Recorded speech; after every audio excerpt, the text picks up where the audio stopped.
Bueno, muy bien, ya estamos llegando al final, sí, de la charla. Solo nos resta hablar un poco sobre lo que es el clima y algunas cuestiones, algunas tecnologías para poder amortiguar los efectos del mismo, más aún en esta época del año, sí, que la más complicada, lo que es el otoño-invierno, por las bajas temperaturas.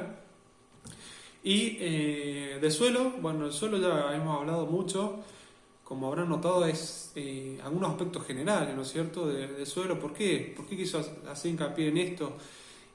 Principalmente porque, más que nada, los que es pie de monte, ¿sí?, lo que es la base de la sierra, todas las localidades que están, digamos, en la costa de Comichingones, son suelos muy overos, suelos que cambian mucho, ¿sí?, sus características en poca distancia. Estamos hablando de quizás ahí en escasos metros, puede cambiar completamente la composición del suelo, ¿sí?, las características del mismo. ¿Por qué? Porque son suelos aluviales. ¿Qué quiero decir con esto, este término técnico? Son suelos que se han ido formando por los sedimentos, la arrastre de sedimentos de las laderas de la sierra, principalmente por efecto del agua, ¿sí?, y el viento también. Pero principalmente el efecto del agua, ¿sí? Imagínense miles de años, el cambio de los cursos, el movimiento de los arroyos, la forma, digamos, de cada ladera, va haciendo que cambie por ahí un poco el sedimento de cómo se va acumulando y cómo se forma ese suelo a lo largo del tiempo. Entonces, más que hacer un listado interminable de características, diferentes tipos de suelo, todo es mejor saber algunos principios generales y lo más importante es saber nosotros, nosotras, qué es lo que podemos hacer, ¿no es cierto? ¿Qué es lo más recomendable? Por eso, tanto hincapié, tanto énfasis en el hecho de utilizar materia orgánica en cantidad para poder mejorarlo. Aún teniendo suelos buenos, mantener esa característica. Muy bien. Clima. El clima, más aún en lo que es la zona noreste de la provincia, ¿sí?, es muy también heterogéneo, muy variable, al igual que los suelos. Y esto es producto a que, tenemos el valle encerrado entre los dos cordones montañosos, ¿sí?, la Sierra San Luis y lo que es los cordones de los Comichingones. Y bueno, me voy a centrar más que nada en lo que es la zona de la costa, ¿sí?, de los Comichingones.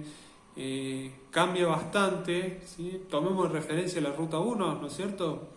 Cambia bastante las temperaturas a medida que vamos descendiendo hacia el valle. Porque el valle de las amplitudes térmicas son muchas mayores, ¿sí?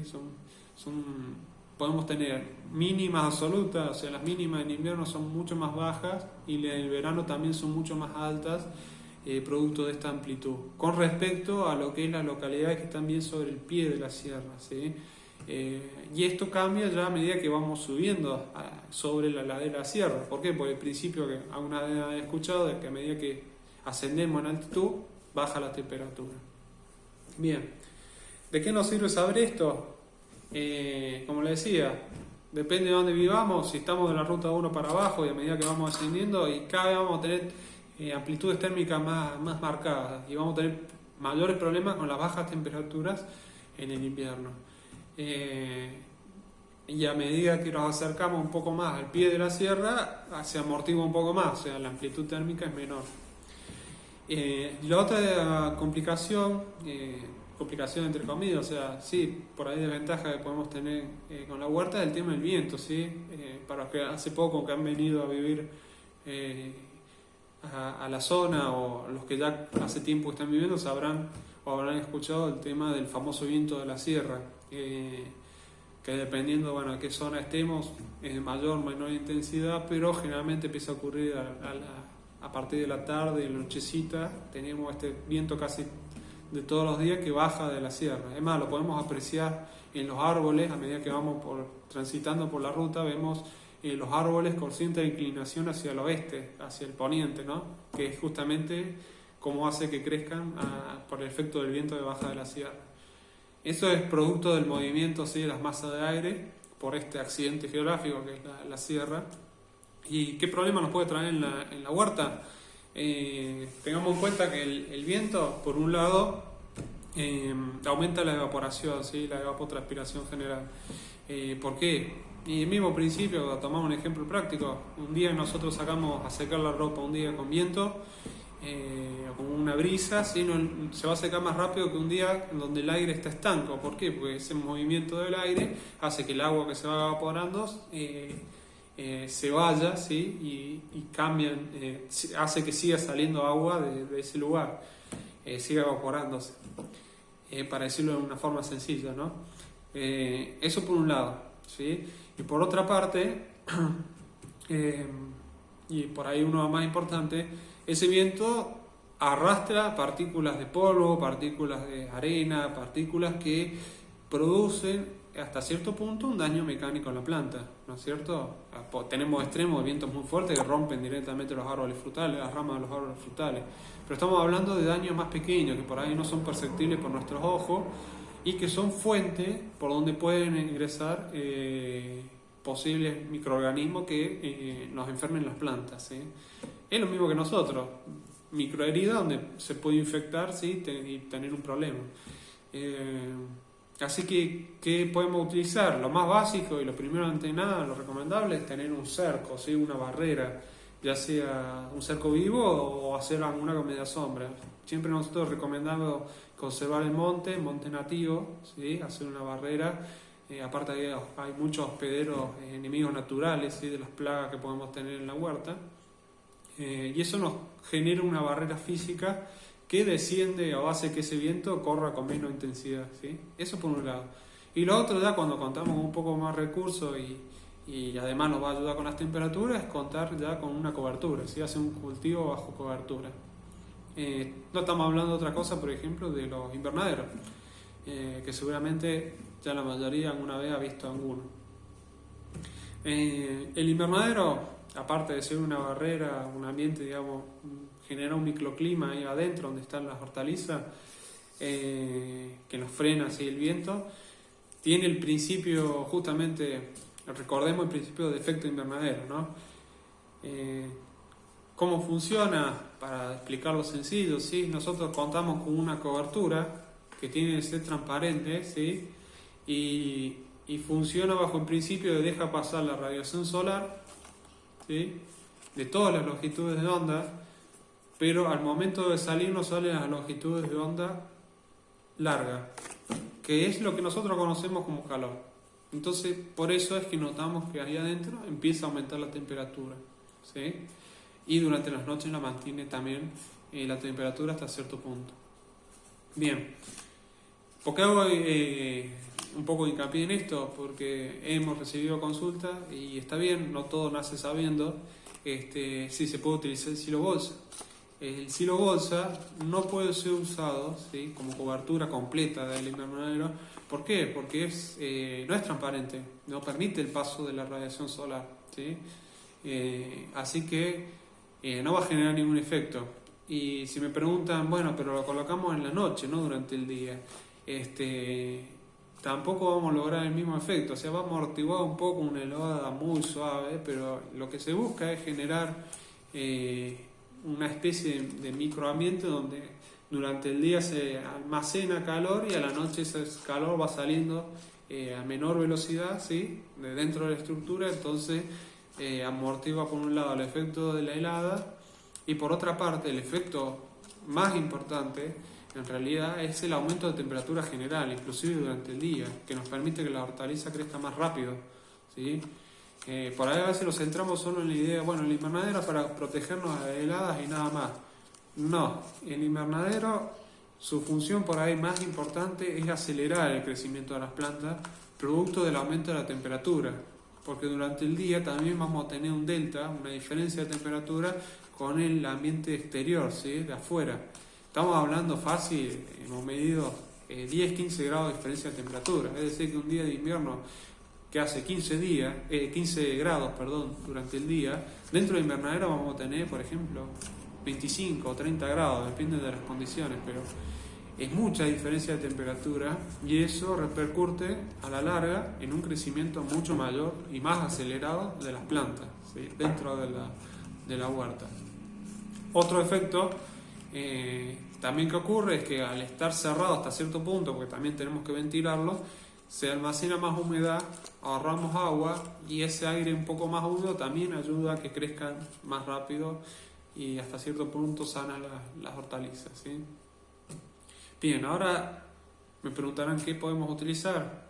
Tenemos desde las famosas botellas, ¿sí? Los invernaderos de botella, que seguramente han visto muchos. Si entramos en internet encontramos miles de diseños.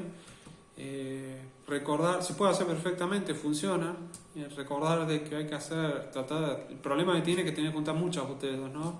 Tiene que ser transparente esa botella y tratar de evitar lo menos posible que queden espacios, porque si quedan espacios, huecos, poros, ¿sí? Entre las conexiones de las botellas, va a salir mucho más rápido el aire caliente de adentro, ¿sí? Después también podemos utilizar ya lo que son los nylon, que acá quiero hacer hincapié que está, por ahí algunos sí ya habrán escuchado, está el nylon invernadero y el nylon común. Nylon común, entre comillas, nylon cristal, ¿sí? En realidad el nombre es polietileno cristal, que es a veces habitual verlos en la ferretería. Es mucho más barato que el de invernadero, que sería este, pero o sea, es más barato comprarlo al principio, pero dura poco tiempo, ¿sí? A no tener un químico que tiene el nylon de invernadero, el LDT que le llaman, larga duración térmica, hace que a los 8 meses aproximadamente, menos de un año, esto se empieza a romper. Uno toca el viento, lo empieza a rajar, así se rompe como si fuera un vidrio, un cristal, se empieza a partir todo, ¿sí? Esa es la desventaja. En cambio este nylon, que viene con un químico, no sé si se alcanza a distinguir la cámara, pero es como que tuviera un tinte, no es completamente transparente como el cristal, tiene como un cierto tinte medio amarillento o ámbar. Este dura mucho más tiempo, ¿sí? Resiste la radiación ultravioleta, puede durar 4 o 5 años fácil si está bien colocado, ¿sí? Generalmente lo principal que lo rompe es cuando roza con algo, ¿sí? El viento esto hace que flamee, roza con la madera, con el hierro, depende de con qué lo hagamos, y hace que se rompa, ¿sí? Así que bueno, es más caro, estamos hablando de que puede salir 3 veces más, o sea, por unidad de medida, por metro cuadrado, o lo que queramos medir, metro lineal, fácil, puede valer 3 veces más, pero dura mucho más en el tiempo. O sea, es costoso primero adquirirlo y luego beneficios que dura más tiempo. Si no teníamos la posibilidad, porque puede llegar a ser costoso armar un invernadero, ¿sí? Para una huerta, estamos hablando de una huerta familiar supongamos de 10 por 10, de 8 por 8, supongamos un invernadero de 8 metros por 4 metros que hemos construido, ¿sí? Bastante en la zona.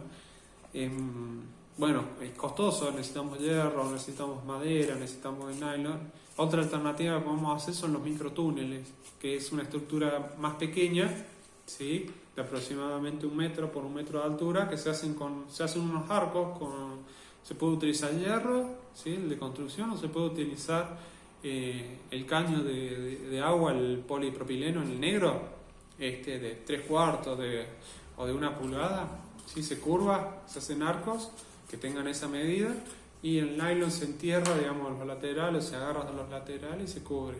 Eso genera un microambiente, no igual que el invernadero grande, pero ayuda bastante al crecimiento. Bueno, sobre estructura, formas, podemos hablar muchísimo, no es el objetivo de ahora, simplemente mencionar que por ahí, de todas las formas de invernaderos que hay, por ahí la más eficiente, la mejor en cuanto a resistencia sería la de tipo arco, ¿sí? Porque es la más resistente al efecto del viento, ¿sí? Versus a los típicos que son de capilla. El arco es una estructura muy resistente utilizada porque distribuye la fuerza de forma homogénea y por lo tanto resiste mejor el embate de los vientos, que es uno de los problemas que tenemos, ¿sí? En la zona. Así que bueno,